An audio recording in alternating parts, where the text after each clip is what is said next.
मिल जाएगी मंजिल भटकते भटकते। गुमराह तो वो हैं, गुमराह तो वो हैं जो कभी घर से निकले ही नहीं। तो दोस्तों, भटकते रहिएगा, किताबों के अंदर लगे रहिएगा, एक दिन हमें अपनी मंजिल मिल ही जाएगी। एनर्जी के साथ लगे रहिएगा मेरे साथ, ठीक है जी। तो आज हम लोग करेंगे सिविल प्रोसीजर कोड का preliminary objections and cross suit, ठीक है जी। इसी एनर्जी के साथ लगे रहिएगा। और हां, सब्सक्राइब कर दो यार, मुझे भी एनर्जी चाहिए। गाड़ी को चलने के लिए डीजल पेट्रोल की जरूरत होती है और मुझे सब्सक्राइबर की जरूरत है, ठीक है जी। और लाइक भी करते रहिएगा सो दैट मैं आपके लिए बड़े अच्छे अच्छे लेक्चर लेके आ सकूं।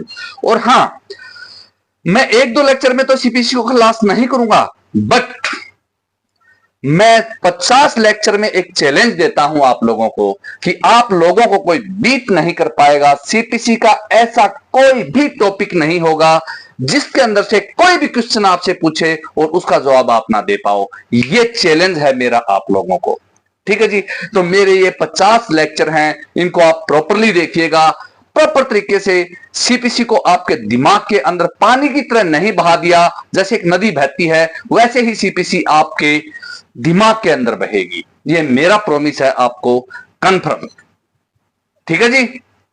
चलिए स्टार्ट करते हैं सीपीसी नाउ, प्रिलिमिनरी ऑब्जेक्शन, और उसके बाद हम आते हैं क्रॉस सूट के ऊपर, ठीक है जी। अभी हम बेसिक कर रहे हैं, थोरोली नहीं जा रहे हैं किसी भी चीज के अंदर, ठीक है जी। कल हम करेंगे लिट रिपीट एंड अपील, बहुत मोस्ट इंपॉर्टेंट टॉपिक है, बहुत ही इंपॉर्टेंट, बहुत ही इंटरेस्टिंग टॉपिक भी है। ऑल्दो जो सीपीसी है वो थोड़ा सा इंटरेस्टिंग नहीं है क्रिमिनल प्रोसीजर के, लेकिन फिर भी मैं उसको इंटरेस्टिंग बनाने की कोशिश कर रहा हूं। आप भी उसको इंटरेस्टिंग बनाइएगा, ठीक है जी। चलिए प्रिलिमिनरी ऑब्जेक्शन के ऊपर आते हैं फटाफट। कल हमने किया था जी रिटन स्टेटमेंट, मींस जो प्लेंट के बाद जो केस ऑफ सिविल ट्रायल था उसके अंदर क्या था जी, उसके अंदर सबसे पहले सबमिशन ऑफ प्लेंट था, देर आफ्टर सर्विस ऑफ सम्मन था, और सर्विस ऑफ सम्मन के बाद जैसे ही रिटन स्टेटमेंट, जैसे ही डिफेंडेंट कोर्ट के अंदर आएगा तो वो रिटन स्टेटमेंट देगा। Basically, it is mandatory because our civil judicial system, even our judicial system, is based on the maxim odi altrum partem, means nobody can be condemned without hearing, means बिना सुने किसी भी बंदे को condemn नहीं किया जाएगा, ठीक है जी। लास्ट अपॉर्चुनिटी तक प्रोवाइड की जाएगी उसको कि आ तू आ, ठीक है जी। हम तुझे सुनना चाहते हैं और उसके बाद डिसीजन देना चाहते हैं, ठीक है जी। तो वो आएगा और वो अपने आप को सुनाएगा और अपने डिफेंस में वो क्या देगा जी, रिटन स्टेटमेंट देगा, ठीक है जी। तो उस रिटन स्टेटमेंट के 3 पार्ट होते हैं जी। कितने पार्ट होते हैं? 3 पार्ट होते हैं। तो जी जो फर्स्ट पार्ट होता है रिटन स्टेटमेंट का वो होता है जी प्रिलिमिनरी ऑब्जेक्शंस, और सेकंड पार्ट होता है वो होता है जी objection on merit,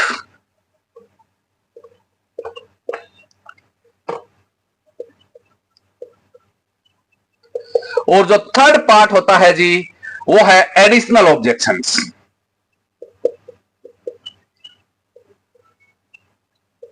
additional objections, ठीक है जी।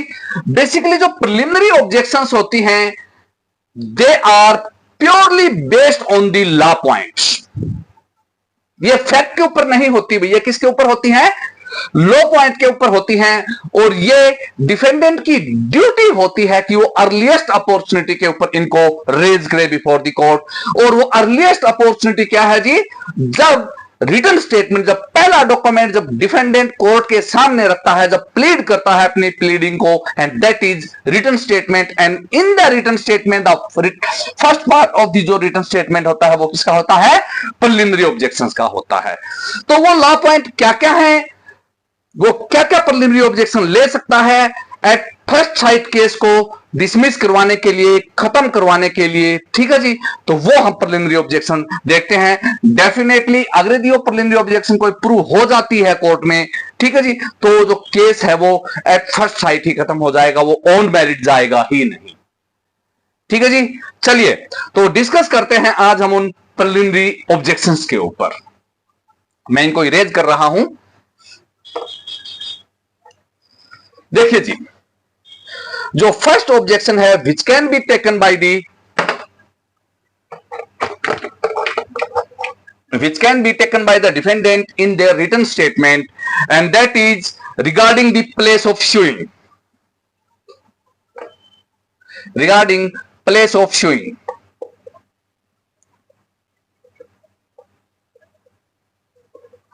क्या है जी?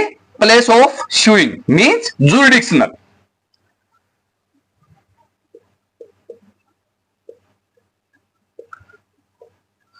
जुरिडिक्शन, ठीक है जी। प्लेस ऑफ सुइंग मतलब जुरिडिक्शन के रिगार्डिंग क्या ले सकता है भाई? वो प्रिलिमिनरी ऑब्जेक्शन ले सकता है। ये बेसिकली प्रॉपर्टी के राइट्स में होता है भाई। जो प्रॉपर्टी के कॉज ऑफ एक्शन होते हैं उनके रिगार्डिंग ले सकता है भाई, प्लेस ऑफ सुइंग के रिगार्डिंग। देखिए सपोज कोई प्रॉपर्टी है, कोई इमूवेबल प्रॉपर्टी है, and that is in Chandigarh, ठीक है जी। और इस पर्टिकुलर प्रॉपर्टी के रिगार्डिंग जो ए सूट फाइल करता है वो पंचकुला फाइल करता है, ठीक है जी। तो जी बी वो इमीडिएटली प्रिलिमिनरी ऑब्जेक्शन लेगा कि ये जो प्रॉपर्टी है, जो कंसर्न प्रॉपर्टी है, जो शूट प्रॉपर्टी है, it is in Chandigarh. Honourable court के पास पंचकुला में पावर ही नहीं है इसको ट्राई करने की, ठीक है जी। तो दैट्स व्हाई इस शूट को क्या किया जाए? डिसमिस किया जाए, क्योंकि जुरिडिक्शन ही नहीं है तो court how can try. Okay जी। जो सेकेंडरी है जी, जो सेकेंडरी है that is pecuniary jurisdiction.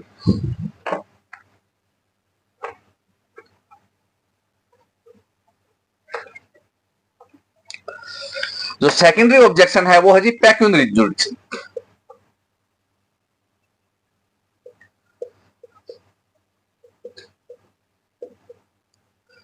Pecuniary jurisdiction जैसा कि नाम से ही स्पष्ट है भाई, कोई पैसे के लेन देन, डैमेज के रिगार्डिंग कोई केस होगा, मतलब मीन जिसके अंदर मॉनेटरी रिलीफ हो, डैमेज वगैरह हो या रिकवरी छूट वगैरह हो, जिसमें मॉनेटरी रिलीफ हो, वहां पे पेक्यूनरी जुरिडिक्शन डील करती है।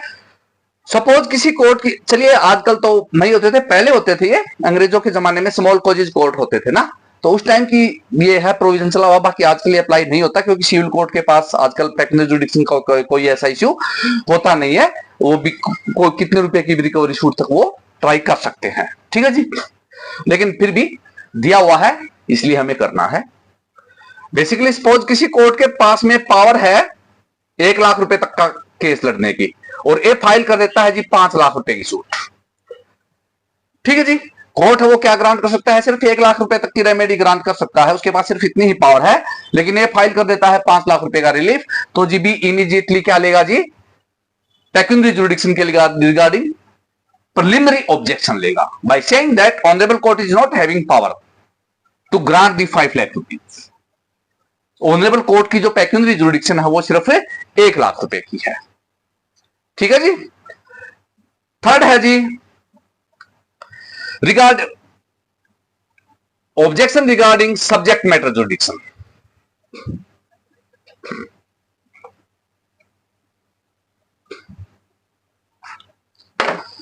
ऑब्जेक्शन रिगार्डिंग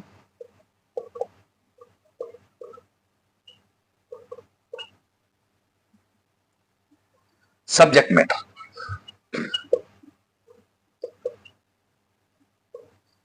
सब्जेक्ट मैटर देखिए भाई,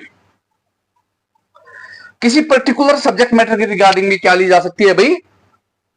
क्या ली जा सकती है? प्रिलिमिनरी ऑब्जेक्शन ली जा सकती है भाई, ठीक है जी। सपोज कोई फैमिली मैटर है,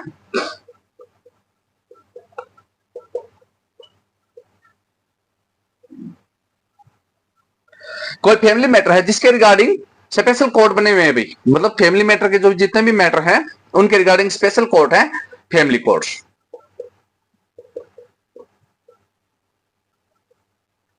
ठीक है जी, कोई सक्सेशन मैटर वगैरह है, कोई कुछ भी है, सिविल कोर्ट में आता है सीधा। ठीक है जी, जबकि उसके लिए अपॉइंट किया हुआ है फैमिली कोर्ट, तो जो सब्जेक्ट मैटर की एरर हो जाएगी और वहां पर भी वो क्या ले सकता है भाई, वहां पर भी वो क्या ले सकता है,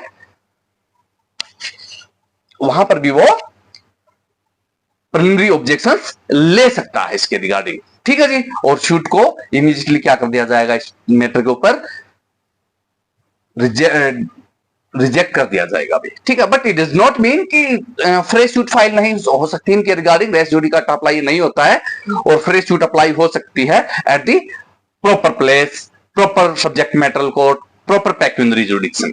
ठीक है जी, ये तीनों की तीनों क्या थी, जुरिडिक्शन के रिगार्डिंग थी, पेक्यूनरी हो गई, ठीक है जी, टेरिटोरियल हो गई और सब्जेक्ट मैटर हो गई।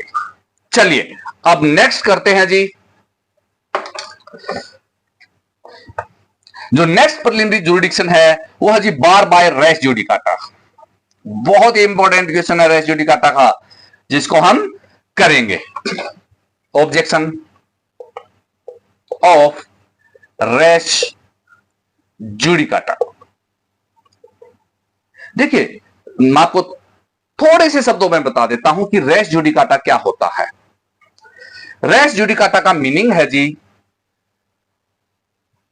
रेस का मीन है जी सब्जेक्ट मैटर,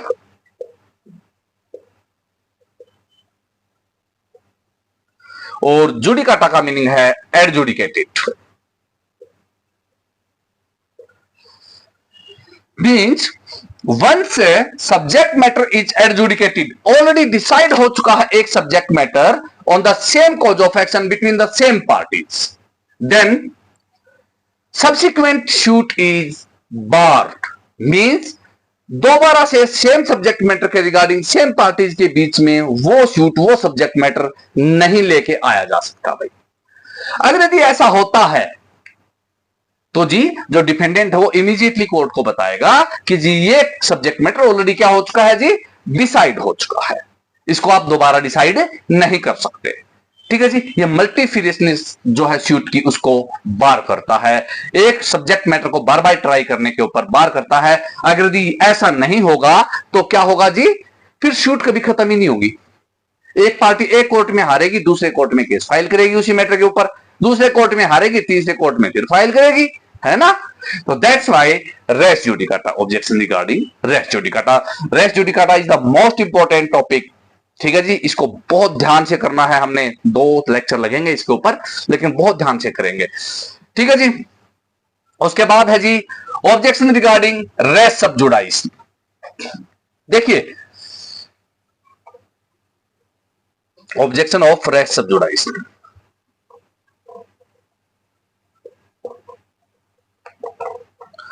रेस सब जुडाइस। देखिए जो रेस जुडिकाटा था, रेस जुडिकाटा अप्लाई होता है जहां पर प्रीवियस शूट डिसाइड हो चुकी है। क्या हो चुकी है, एक सब्जेक्ट मैटर के ऊपर बिटवीन द सेम पार्टीज एक शूट ऑलरेडी डिसाइड हो चुकी है और उसके उसी मैटर के ऊपर दोबारा से कोई शूट फाइल हो गई हो। ठीक है जी, यहां पर रेस सब जुडाइस का क्या मीनिंग है, pendency of the suit, during the pendency of the suit. Means एक शूट पहले पेंडिंग है, उसके बाद उसी सब्जेक्ट मैटर के ऊपर किसी दूसरे कोर्ट में क्या हुई जी, सेकंड शूट फाइल कर दी, तो जो सब्सिक्वेंट शूट है वो क्या हो जाएगी, सटे हो जाएगी, उसको सुना नहीं जाएगा, अर्लियर शूट को ही सुना जाएगा, और जो डिसीजन अर्लियर शूट के ऊपर आएगा वो सब्सिक्वेंट शूट के ऊपर ही अप्लाई हो जाएगा। बात समझ में आ गई, क्लियर है। मींस वो फिर क्या बन जाता है, बाद में अर्लियर शूट का जो डिसीजन है वो उसके ऊपर रेस जुडिकाटा बन जाता है भाई, और वो जो सब्सिक्वेंट शूट है वो ऑलरेडी खत्म हो जाएगी उसके बेस पे। ठीक है जी, तो जी objection regarding race sub जुडाइस, defendant बोल सकता है जी ऑलरेडी केस पेंडिंग है दूसरे कोर्ट में, तो इस सब्जेक्ट मैटर के ऊपर दूसरी केस कैसे हो सकती है, it is not possible, it is bar by res sub judice. ठीक है जी, तो ये पेडेंसी के ऊपर अप्लाई होता है, जब 2 केस पेंडिंग होते हैं तो सब्सिक्वेंट जो केस है वो सटे हो जाएगा, और रेस जुडिकाटा है वो डिसाइडेड के ऊपर होता है कि जब एक केस डिसाइड हो चुका है सेम सब्जेक्ट मैटर पे तो दूसरे केस को नहीं लाया जा सकता कोर्ट के अंदर। ओके जी, चलिए जो नेक्स्ट है जी हमारी वो है कॉज ऑफ एक्शन। भाई जो प्लेंट है, कॉज ऑफ एक्शन, जो प्लेंट है उसकी प्लीडिंग ऐसी है कि उससे कोई कॉज ऑफ एक्शन राइज नहीं हो रहा है। ठीक है, मतलब कोई फैक्ट इन इश्यू क्लियर ही नहीं हो रहा है कि क्या है, तो ये भी एक प्रीलिमिनरी ऑब्जेक्शन बनता है। ठीक है जी, आगे है जी ऑब्जेक्शन रिगार्डिंग लिमिटेशन पीरियड।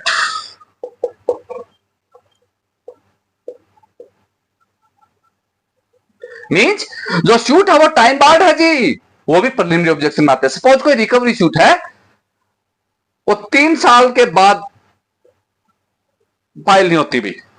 ठीक है जी, सपोज कोई डेथ हुआ जी 2000 में दिया गया, 2003 तक उसकी जुडिक्शन बनती है।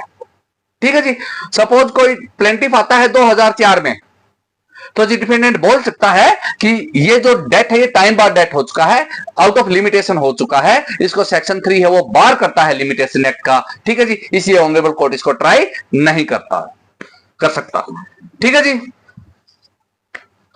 इसके साथ साथ जी कुछ और भी ऑब्जेक्शंस हैं, ये थी मेन ऑब्जेक्शंस। मिस ज्वाइंडर और non joinder of the parties.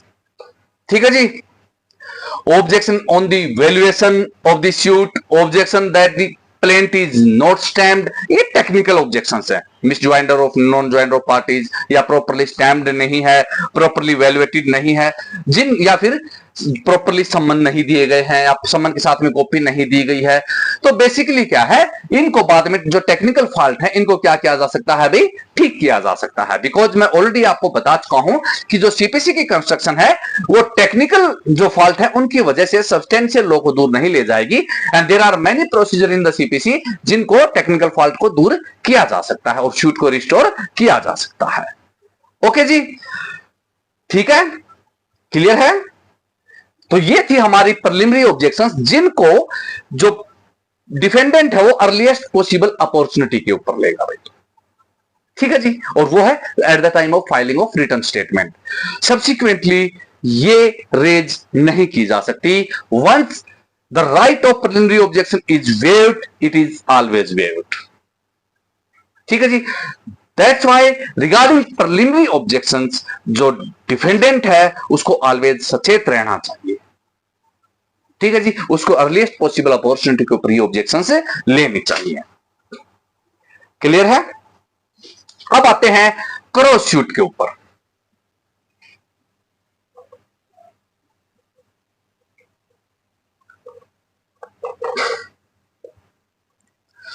देखिए जी, क्रॉस शूट क्या होती है। बेसिकली क्रॉस शूट के अंदर होता है जी काउंटर क्लेम, सेट ऑफ। ठीक है जी, एक तो ये हो गया। दूसरी क्रॉस शूट में क्लेम बिटवीन प्लेंटिफ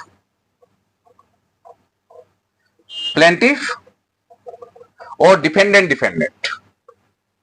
सुना है कभी डिफेंडेंट? देखिए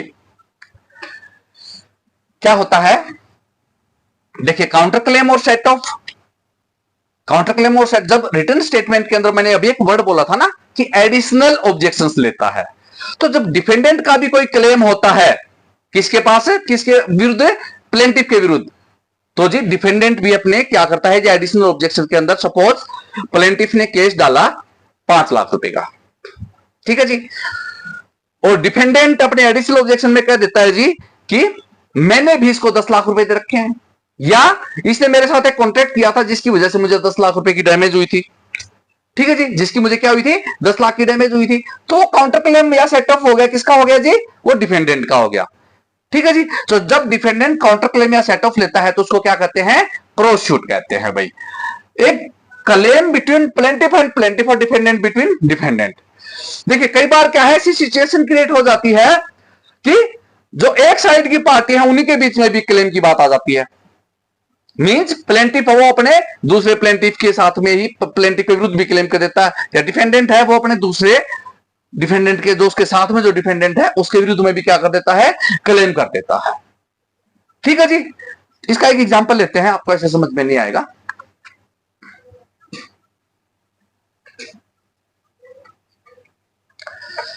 ये जो क्रॉस शूट का जो फंडा है, ये क्रॉस शूट का फंडा क्यों बनाया गया? अभी क्रॉस शूट का फंडा बनाया गया जी मल्टीफियसनेस ऑफ द शूट को रोकने के लिए। मीन जो एक शूट चल रही है उसी के अंदर आ जाओ आप, अगर the same plaintiff same dependent हो तो। ठीक है जी। सपोज ए है भाई, ए कोई HDFC बैंक से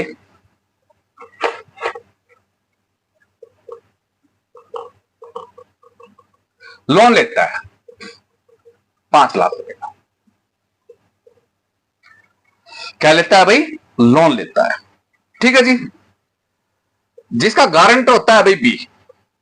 बी कहता है कि भाई ए अगर यदि पैसे नहीं देगा तो मैं पैसे दूंगा। ठीक है जी।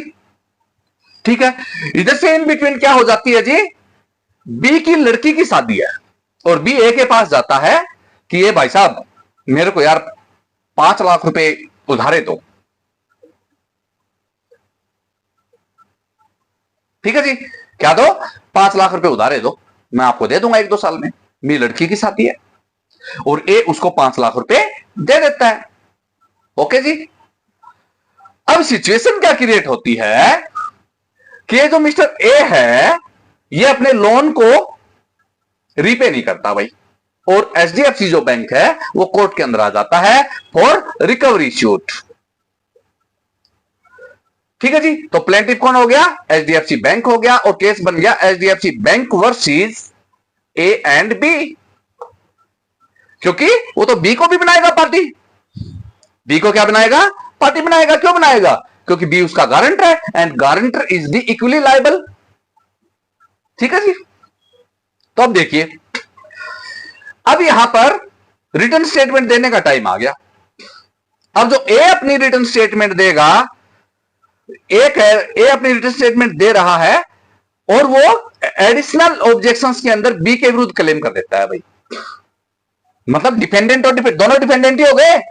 अब ए बी के विरुद्ध क्लेम कर देता है कि जी ठीक है, HDFC बैंक को मैंने 5 लाख रुपए देने, मैंने लोन लिया था और बी उसका गारंटर था, लेकिन बी ने भी मुझसे 5 लाख रुपए ले रखे हैं, वो भी मेरे दिलवाए जाए। ठीक है जी। तो अब ये शूट क्या हो गई बिटवीन, देखिए HDFC तो ए हो गया, लेकिन क्लेम यहां पर दोनों के बीच में चल रहा है। यहां पे एक मतलब क्रॉस शूट क्या हो गई, ए और बी के बीच में भी हो गई, लेकिन वो केस फाइल एक ही रही। ठीक है जी। क्लियर है? तो आज के लिए इतना ही। ठीक है जी। मेरे चैनल को आप सब्सक्राइब कर दीजिएगा, और मैंने अपने चैनल के ऊपर, यूट्यूब चैनल के ऊपर हमने एक टेलीग्राम चैनल भी बनाया है, उसका हमने लिंक दिया हुआ है, उसके साथ भी जुड़िएगा आप। ठीक है जी। और जो हमारा फेसबुक है, इंस्टाग्राम है, उसके साथ भी जुड़िएगा, फॉलो कीजिएगा और सब्सक्राइब करते रहो यार, सब्सक्राइब करते रहो, ताकि मैं भी पत्थर उछालता रहूं। आप तो उछाल ही रहे हैं, है ना?